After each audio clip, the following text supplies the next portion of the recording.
Welcome back to our podcast on the 8 principles of kindness. Well, we covered gratitude last time, but our second one is patience. I've often wondered about this one because I'm not a patient person, but I'm Gary Sutton along with Kevin Smith, Chief Kindness Chaser for kindnessworldwide.org. It all started with him having a wallet return on a Good Friday, but patience. Boy, this is one where a lot of people can kind of join in and say, Kevin, what do we do with patience as one of the 8 principles of kindness? Well, I believe that we live in an instant gratification society, and we want something to happen overnight instead of over time. We want that instant gratification. And the reality of it is that all good things take time and take patience. What are you talking about? No, I'm sorry. I thought I had a little fun with you. Well, and listening is yes. actually a form of patience. Absolutely. Because we often want to interject, right? Right. We want to express our opinion, and I think often it gets down to seeking first to understand and then be understood, being patient with others, being respectful, of course.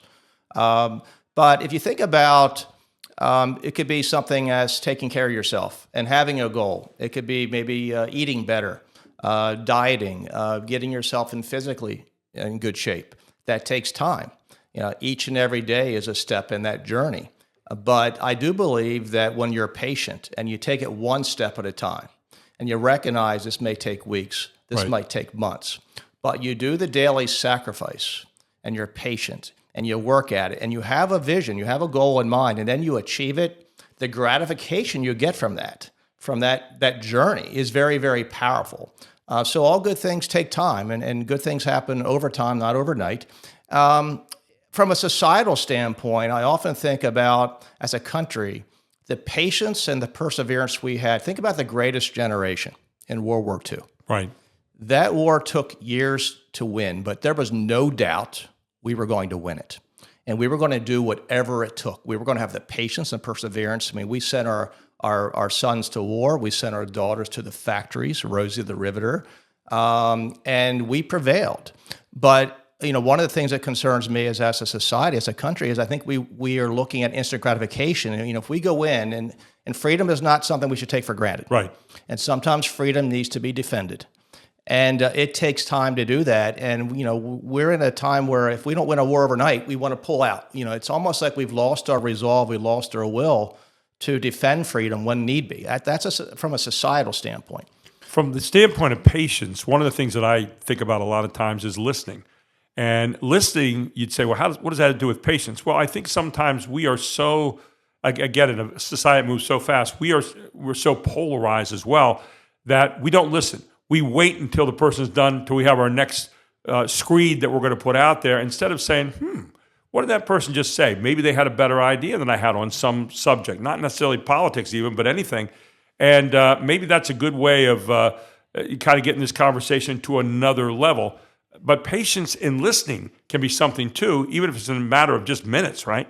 I think that's the greatest way of showing patience, is to be an active listener, but also not being quick to judge.